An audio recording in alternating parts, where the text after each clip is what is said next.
आपण पाहत आहात लोकसमीक्षा न्यूज नेटवर्क आणि या आहेत आजच्या सुपरफास्ट न्यूज। या बातमीपत्राचे प्रायोजक आहेत नंदिनी कलेक्शन, फक्त महिलांचे परिपूर्ण दालन, माऊली निवास, कल्याण मंडपमच्या बाजूस, यशोधन नगर, परभणी। नमस्कार, मी प्रभू दीपके लोकसमीक्षा न्यूज नेटवर्क मध्ये आपलं स्वागत करतो।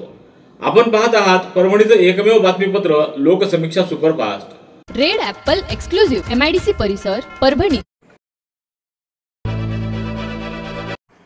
महाराष्ट्रातील महिला आणि त्यांच्या कुटुंबाच्या विकासाचा विचार करून त्यांना स्वयंपाकासाठी स्वच्छ इंधन उपलब्ध करून देण्यासाठी आणि महिलांच्या आरोग्य समस्या कमी करण्यासाठी प्रत्येक घराला 3 LPG सिलेंडर मोफत दिले जातील, ज्यामुळे महाराष्ट्रातील लाखो कुटुंब लाभान्वित होतील। आणि हे सर्व शक्य झालं आहे आमच्या संवेदनशील देवाभाऊंमुळे।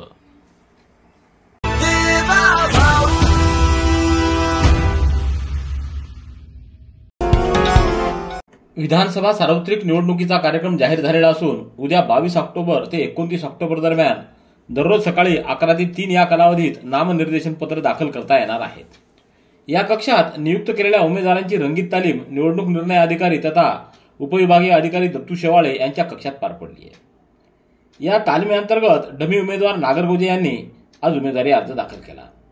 त्यानंतर या संदर्भातील सर्व प्रक्रिया पार पाडण्यात आली, ज्यामध्ये अनामत रक्कम जमा करणं, उमेदवार सूचकाचं नाव यादीत तपासून घेणं, निवडणूक निर्णय अधिकारी यांच्या समक्ष उमेदवाराकडून गोपनीयतेची शपथ घेण्यात आली। त्यानंतर त्याला पोहोच पावती देखील देण्यात आली। तत्पूर्वी जिल्हाधिकारी रघुनाथ गावडे यांनी या कक्षाची संपूर्ण पाहणी केली।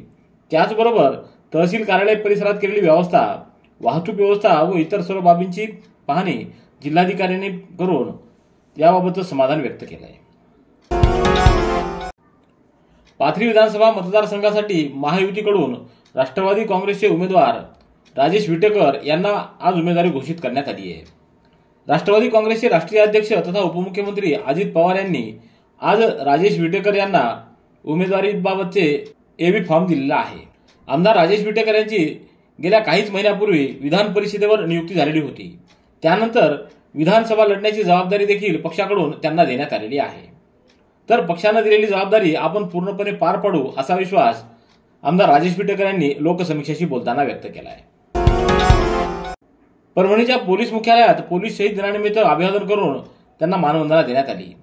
याप्रसंगी जिल्हाधिकारी रघुनाथ गावडे, पोलीस अधीक्षक रवींद्रसिंह परदेशी यांच्यासह इतर अधिकारी उपस्थित होते। यावेळी शहीदांना मानवंदना देत तोफांची सलामी देण्यात आली। यावेळी पोलीस धून वाजवून शहीदांना अभिवादन करण्यात आलं। यावेळी जिल्ह्यातील पोलीस दलातील अधिकारी व कर्मचारी मोठ्या संख्येने उपस्थित होते। गुडघे दुखत आहेत? आता काळजी नको। आयुर्वेदिक उपचाराने गुडघ्यावर उपचार करा आणि जगा आनंदी आयुष्य। बालाजी आयुर्वेदिक निसर्गोपचार केंद्र, तलाठी कार्यालयाच्या पाठीमागे, वसमत रोड, परभणी। संपर्क डॉक्टर गोविंद कामटे, मोबाईल क्रमांक 9923300914। मागील लोकसभा निवडणुकीमधील परभणी विधानसभा मतदारसंघात मतदानाची टक्केवारी कमी झाली होती। ती आता किमान 70% जास्त कशी वाढेल यासाठी सर्वांनी पुढाकार घ्यावा असं आवाहन जिल्हाधिकारी रघुनाथ गावडे यांनी केलंय। स्वीप समितीच्या वतीनं जिल्हा निवडणूक निर्णय अधिकारी तथा जिल्हाधिकारी रघुनाथ गावडे यांच्या अध्यक्षतेखाली मेडिकल असोसिएशन, व्यापारी महासंघ, वारकरी संघ, कोचिंग क्लासेस अशा विविध संघटना, शाळा, महाविद्यालये, सर्व विधानसभा नोडल अधिकारी यांची आज मतदार जनजागृती अनुषंगानं बैठक घेण्यात आली। यावेळी परभणी विधानसभा निवडणूक निर्णय अधिकारी तथा उपविभागीय अधिकारी दत्तू शेवाळे, सहनिवडणूक अधिकारी तथा तहसीलदार doctor Sandeep Rajapure, sweep nodal अधिकारी गणेश शिंदे, नायब तहसीलदार अनिता वडवळकर, उमाजी बोथीकर, गणराज येरमळ आदींची उपस्थिती होती। परभणीच्या जिल्हा क्रीडा अधिकारी कार्यालयाच्या वतीनं राज्यस्तरीय शालेय कुस्ती स्पर्धा 14 वर्षाखालील मुले मुली या स्पर्धेच्या बक्षीस वितरण प्रसंगी जिल्हा क्रीडा अधिकारी कविता नावंदे, प्राध्यापक माधव शेजूळ, अण्णा डिगोळे, शरद कचरे, पूनम मारवा आदींच्या हस्ते पारितोषिकं वितरित करण्यात आली। या स्पर्धेकरिता राज्यातील जवळपास 200 खेळाडूंनी सहभाग नोंदवला। या स्पर्धेचे जिल्हा क्रीडा संकुल बॅडमिंटन हॉल इथं आयोजन करण्यात आलं होतं।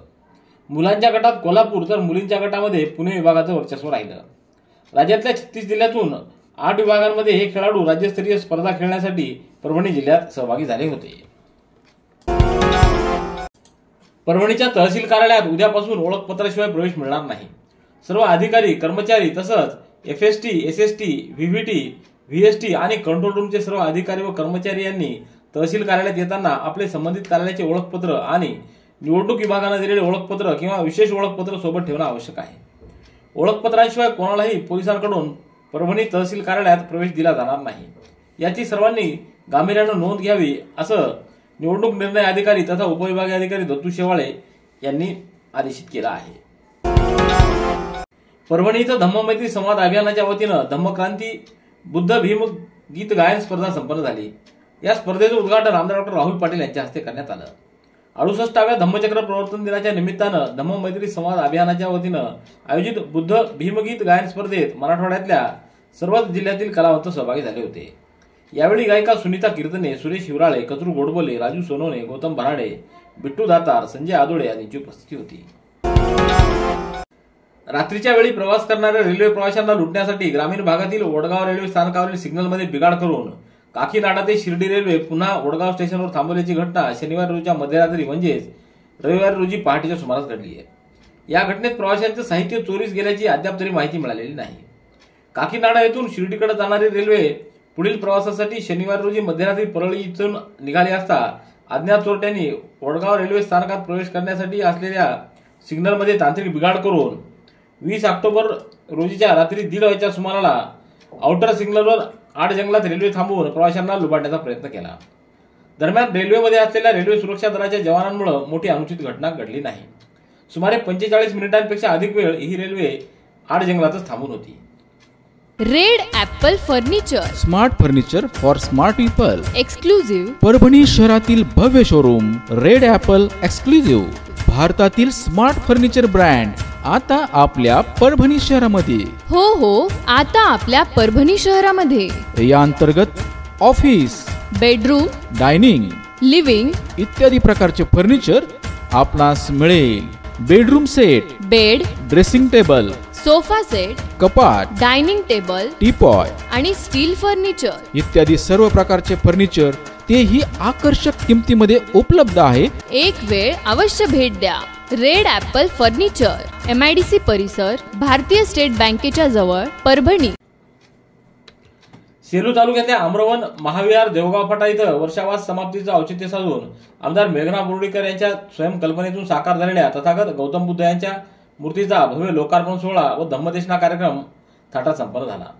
या कार्यक्रमाला जिंतूर व सेलू तालुक्यातील भीम अनुयायांची अलोट गर्दी उपस्थित होती. या कार्यक्रमाला लॉंग मार्चचे प्रणेते प्राध्यापक जोगेंद्र कवाडे यांनी उपस्थित अनुयायांना मार्गदर्शन केलं. यावेळी माजी आमदार रामप्रसाद बोर्डीकर, आमदार मेघना बोर्डीकर आदींची उपस्थिती होती. परभणीचे आमदार डॉ. राहुल पाटील यांच्या कार्यकाळातील विकास कामांनी भारावून भाजपा, आम आदमी पक्षाचे शिक्षक संघटनेचे जिल्हाध्यक्ष कल्याण क्षीरसागर यांच्यासह शेकडो कार्यकर्त्यांनी गजभारे यांच्या नेतृत्वात शिवसेना ठाकरे गटात प्रवेश केलाय. यावेळी भाजपा व शिंदे गटाच्या कार्यकर्त्यांचा देखील जाहीर प्रवेश झालाय. आमदार डॉ. राहुल पाटील यांच्या नेतृत्वावर विश्वास ठेवत दररोज विविध पक्षातील कार्यकर्ते, पदाधिकारी शिवसेना ठाकरे गटात प्रवेश करत आहेत. त्यामुळे परभणी विधानसभा मतदारसंघामध्ये शिवसेना ठाकरे गट अधिक मजबूत झालाय. 2 दिवसात हजारो कार्यकर्त्यांनी आमदार डॉ. राहुल पाटील यांचं नेतृत्व स्वीकारलंय. आज संपर्क कार्यालयात झालेल्या सोहळ्यात परभणी शहरासह ग्रामीण भागातील अनेकांनी शिवसेनेमध्ये प्रवेश केलाय. परभणीच्या स्थानिक गुन्हा शाखेच्या पथकानं काल 20 ऑक्टोबर रोजी जिंतूर तालुक्यातल्या मालेगाव इथं कारवाई करत तब्बल 87,698 रुपये किमतीचा गुटखा आणि 4 चाकी वाहन मिळून 5,87,698 रुपयाचा मुद्देमाल जप्त केलाय. या प्रकरणी जिंतूर पोलीस ठाण्यात गुन्हा दाखल करण्यात आलाय. पोलिसांचं पथक अवैध धंद्याची माहिती काढत गस्त घालत असताना या पथकाला जिंतूर तालुक्यातल्या मालेगाव इथं गुटखा असल्याची माहिती मिळाली. यावरून छापा टाकण्यात आला. या कारवाईमध्ये राजनिवास, V1 तसंच तंबाखू, प्रीमियम Z1 जाफरानी जर्दा, विमल गुटखा असा माल मिळून आलाय. परभणी शहर महानगरपालिकेच्या वतीनं जिल्हास्तरीय शालेय स्पर्धा वयोगट 14, 17 आणि 19 मुले व मुली थ्रोबॉल क्रीडा स्पर्धा नुकत्याच संपन्न झाल्या. जिल्हास्तरीय शालेय थ्रोबॉल क्रीडा स्पर्धेचं आयोजन 19 ऑक्टोबर रोजी सिटी क्लब मैदानावर करण्यात आलं होतं. यावेळी राजकुमार जाधव, कैलास माने, धनंजय बनसोडे, राजाभाऊ कामखेडे, महेश काळदाते, विश्वास पाटील, आदित्य गायकवाड, मनीष जाधव, सचिन जाधव आदींची उपस्थिती होती. जिंतूर तालुक्यातल्या चारठाणा इथल्या एका महिलेनं पोलीस अधीक्षकाकडे न्याय मागितला असून 20 ऑक्टोबर रोजी सायंकाळी 7 ते 8च्या दरम्यान त्यांची मुलगी बाहेर शौचाला जात असताना अज्ञात इसमांनी तिला बळजबरीनं उचलून नेऊन अत्याचार करण्याचा प्रयत्न केलाय. यावेळी पीडितेनं आजोबा आणि आईला हाक मारली असता त्यांनाही मारहाण करण्यात आली. मात्र आरडाओरड झाल्यानंतर सदर इसम पळून गेले आहेत. या प्रकरणी चारठाणा इथं फिर्याद देण्यासाठी गेले असता त्यांची फिर्याद घेतली नसल्याचं या निवेदनात नमूद करण्यात आलंय. तर या ठिकाणी 20 ते 25 जणांनी फिर्यादीला धमकावण्यात आल्याचं देखील या निवेदनात म्हटलंय. या प्रकरणी गुन्हा नोंद करून न्याय मिळवून द्यावा अशी मागणी सदर महिलेनं पोलीस अधीक्षकांकडे निवेदनाद्वारे केली आहे. रेड ॲपल एक्सक्लुझिव्ह MIDC परिसर परभणी. याबरोबरचे बातमीपत्र संपलं. पुन्हा भेटूया उद्याच्या सुपरफास्ट बातमीपत्रात. पाहत रहा लोकसमीक्षा. तुम्हाला हे बातमीपत्र कसं वाटलं याबद्दल आपली प्रतिक्रिया नोंदवा. दररोजचे अपडेट्स मिळवण्यासाठी लोकसमीक्षा चॅनलला सबस्क्राईब करा. धन्यवाद.